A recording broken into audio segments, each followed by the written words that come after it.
coffee and relaxing here in SB Tagaytay dito sa Calamba Road.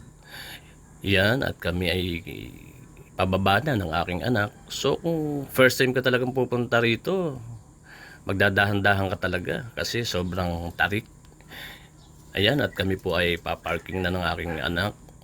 Ayan, so ang paparkingan namin ay overlooking at makikita mo rito yung Taal Lake at yung mga punong kahoy na sobrang press sa mata. Ayan, so yung video kong ito or mini vlog ay inihahandog ko po ito sa aking mga followers and non-followers na mahilig pong mag road trip at hindi pa po nakakarating dito sa Tagaytay. So the best po dito. Ayan, igala natin yung ating camera. Yun, may nagko-copy habang nasa overlooking sila at kami po ay papasok na. Ayan, bibili na kami ng aming inumin. Ayan, so dito medyo hindi pa masyadong crowded. Doon na lang kami sa baba para hindi mas